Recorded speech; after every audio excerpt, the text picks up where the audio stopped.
خواجہ احمد عباس کا افسانہ ابابیل۔ اس کا نام تو رحیم خان تھا، مگر اس جیسا ظالم بھی شاید ہی کوئی ہوگا۔ گاؤں بھر اس کے نام سے کانپتا تھا۔ نہ آدمی پر ترس کھائے نہ جانور پر۔ ایک دم رامو لوہار کے بچے نے ان کے بیل کی دم میں کانٹے باندھ دیے تھے۔ ایک دن رامو لوہار کے بچے نے ان کے بیل کی دم میں کانٹے باندھ دیے تھے تو مارتے مارتے اس کو ادمرا کر دیا تھا۔ اگلے دن ذلیل-دار کی گھوڑی اس کے کھیت میں گھس آئی تو لاٹھی لے کر اتنا مارا کہ لہو لہان کر دیا۔ لوگ کہتے تھے کہ کمبخت کو خدا کا خوف بھی تو نہیں، معصوم بچے اور بے زبان جانوروں تک کو معاف نہیں کرتا، یہ ضرور جہنم میں چلا جائے گا۔ مگر یہ سب اس کے پیٹھ کے پیچھے کہا کرتا تھا۔ سامنے کسی کی ہمت نہ ہوتی، زبان ہلانے کی ہمت نہ ہوتی تھی۔ ایک دن بندوں کی جو شامت آئی تو کہہ دیا، ارے بھائی رحیم، تو کیوں بچوں کو مارتا ہے؟ بس اس غریب کی درگت بنائی کہ اس دن سے لوگوں نے بات بھی کرنی چھوڑ دی۔ معلوم نہیں کس بات پر بگڑ پڑے۔ بعضوں کا خیال تھا کہ اس کا دماغ خراب ہو گیا ہے، اس کو پاگل خانے بھیجنا چاہیے۔ کوئی کہتا تھا اب کہ کسی کو مارے تو تھانے میں رپٹ لکھوا دو، مگر کسی کی مجال تھی کہ اس کے خلاف گواہی دے کر اس کی دشمنی مول لے۔ گاؤں بھر نے اس سے بات کرنی چھوڑ دی، مگر اس کو کوئی اثر نہ پڑا۔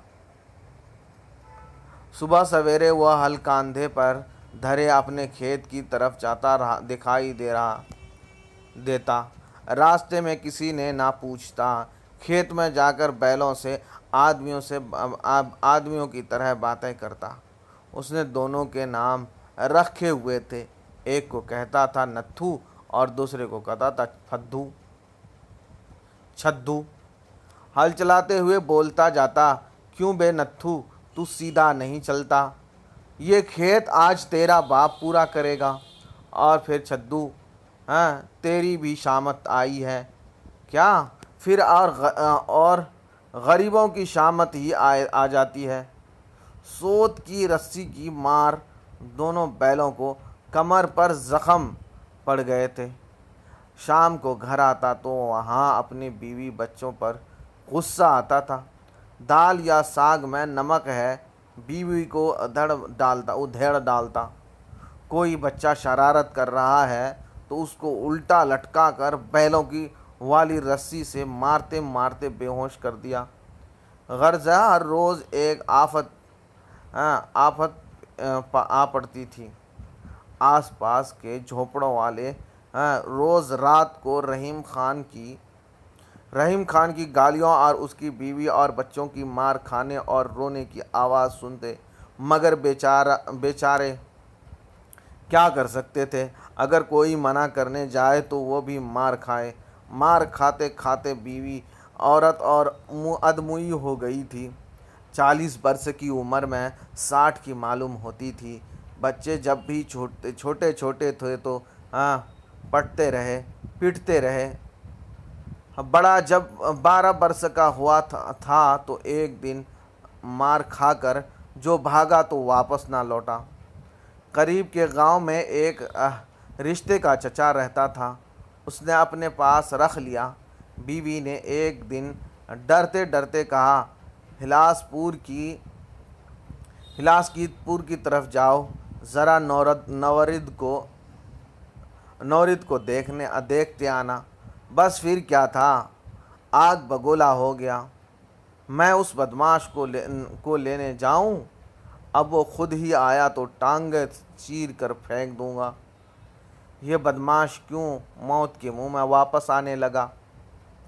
2 سال بعد چھوٹا لڑکا بندو بھی بھاگ گیا اور بھائی کے پاس رہنے لگا۔ رحیم خان کو غصہ اتارنے کے لیے فقط بیوی رہ گئی تھی۔ ہاں سودا غریب اتنی پٹی تھی کہ اب وہ عادی ہو چکی تھی، مگر ایک دن ان کو اتنا مارا کہ اس نے بھی نہ رہا گیا، اور موقع پا کر جب رحیم کھیت پر گیا ہوا تھا، وہ اپنے بھائی کو بلا کر اس کے ساتھ اپنی ماں کے ہاں چلی گئی۔ ہمسایہ کی عورت سے کہہ گئی کہ آئیں تو کہہ دینا کہ میں چند روز کے لیے اپنی ماں کے پاس رام نگر جا رہی ہوں۔ شام کو رحیم بیلوں کو لے واپس آیا تو پڑوسی نے ڈرتے ڈرتے بتایا کہ اس کی بیوی اپنے ماں کے ہاں چند روز کے لیے گئی ہے۔ رحیم خان نے خلاف معمول خاموشی سے بات سنی اور بیل باندھنے چلا گیا۔ اس کو یقین تھا کہ اس کی بیوی اب کبھی نہ آئے گی۔ احاطے میں بیل باندھ کر جھونپڑے کے اندر گیا تو ایک بلی میاؤں میاؤں کر رہی تھی۔ کوئی نظر نہ آیا تو اس کے ہی دم پکڑ کر دروازے سے باہر پھینک دیا۔ چولہے کو جا کر دیکھا تو ٹھنڈا پڑا ہوا تھا۔ آگ جلا کر روٹی کون ڈالتا؟ بغیر کچھ کھائے پیے ہی سو رہا۔ اگلے دن رحیم خان جب سو کر اٹھا تو دن چڑھ گیا تھا، لیکن آج اسے کھیت پر جانے کی جلدی نہ تھی۔ بکریوں کا دودھ دھو کر پیا اور حقہ بھر کر پلنگ پر بیٹھ گیا۔ اب جھونپڑے میں دھوپ بھر آئی تھی۔ ایک کونے میں دیکھا تو جانے لگے ہوئے تھے۔ سوچا کہ لاؤ صفائی ہی کر ڈالوں۔ ایک بانس میں کپڑا باندھ کر جالے اتار رہا تھا کہ کھپریل میں ابابیل کا ایک گھونسلہ نظر آیا۔ دو ابابیلیں کبھی اندر جاتی تھیں، کبھی باہر آتی۔ پہلے تو اس نے ارادہ کیا کہ بانس سے گھونسلے کو توڑ ڈالے، پھر معلوم نہیں کیا سوچا، ایک گھڑا اونچی لا کر اس پر چڑھا اور گھونسلے میں جھانک کر دیکھا۔ اندر دو لال بوٹی سے بنے پڑے ہوئے چوں چوں کر رہے تھے، اور ان کے ماں باپ اپنی اولاد کی حفاظت کے لیے ان کے سر پر منڈلا رہے تھے۔ گھونسلے کی طرف اس نے ہاتھ بڑھایا ہی تھا کہ مادہ ابابیل چونچ سے اس پر حملہ کر آور ہوئی۔ ارے آنکھ پھوڑ گئی، اس نے اپنا خوفناک قہقہا مار کر کہا۔ کھپرے پر سے اتر آیا۔ ابابیلوں کا گھونسلہ سلامت رہا۔ اگلے دن اس نے پھر کھیت پر جانا شروع کر دیا۔ گاؤں والوں میں سے اب کوئی اس سے بات نہ کرتا تھا۔ دن بھر ہل چلاتا، پانی دیتا، کھیت کاٹتا، لیکن شام کو سورج چھپنے سے قبل کچھ پہلے ہی گھر آ جاتا۔ حقہ بھر کر پلنگ کے پاس لیٹ کر ابابیلوں کے گھونسلے کو سیر دیکھتا رہتا۔ اب دونوں بچے بھی اڑنے کے قابل ہو گئے تھے۔ اس نے ان دونوں کے نام اپنے بچوں کے نام پر نورد اور بندو رکھ دیے تھے۔ نورد اور بندو اس کے بیٹے کا نام رکھ دیے تھے۔ اب دنیا میں اس کو دوست یہ 4 ابابیل ہی رہ گئے تھے، لیکن ان کو یہ حیرت ضرور تھی کہ مدت سے کسی نے اس کو اپنے بیلوں کو مارتے نہ دیکھا تھا۔ نتھو اور چھدو خوش تھے۔ ان کی کمروں پر سے زخموں کے نشان بھی تقریباً غائب ہو گئے تھے۔ رحیم خان ایک دن کھیت سے ذرا سویرے چلا آیا تھا۔ چند بچے سڑک پر گنڈے کھیلتے ملے۔ اس کو دیکھنا تھا کہ سب اپنے جوتے چھوڑ کر بھاگ گئے۔ وہ کہتا ہی رہا، ارے میں کوئی مارتا تھوڑی ہوں۔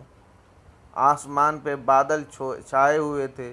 جلدی جلدی بیلوں کو ہانکتا ہوا گھر لایا۔ ان کو باندھا ہی تھا کہ بادل زور سے گرجا اور بارش شروع ہو گئی۔ اندر آ کر وہ کواڑ بند کیے، چراغ جلا کر اجالا کیا۔ حسب معمول باسی روٹی کے ٹکڑے کر کے ابابیل کے گھونسلے کے قریب ایک طاق میں ڈال دیے۔ ارے بندو، ارے او نورد، یہ پکار کر وہ نکلے۔ گھونسلے میں چوزا نکلا تو چاروں اپنے پروں میں سروتے سہمتے بیٹھے تھے۔ عین جس جگہ چھت میں گھونسلہ تھا وہاں ایک سوراخ تھا اور بارش کا پانی ٹپک رہا تھا۔ اگر کچھ دیر پانی اسی طرح ہوتا تو گھونسلہ تباہ ہو جاتا اور ابابیل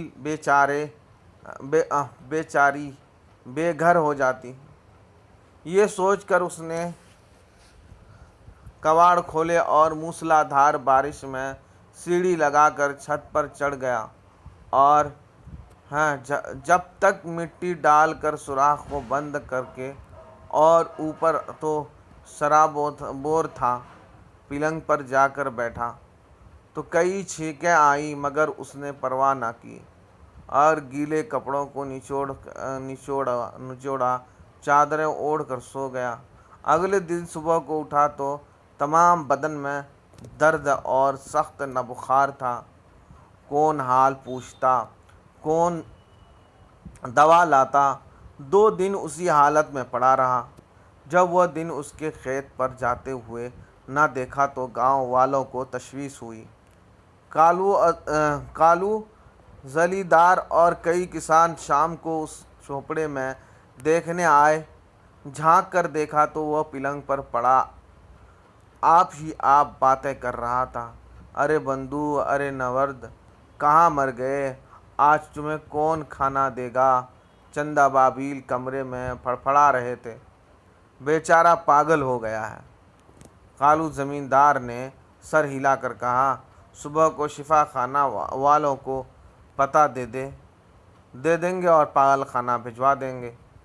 اگلے دن صبح کو جب اس کے پڑوسی شفا خانہ والوں کو لے کر آئے اور اس کے جھونپڑی کا دروازہ کھولا تو وہ مر چکا تھا۔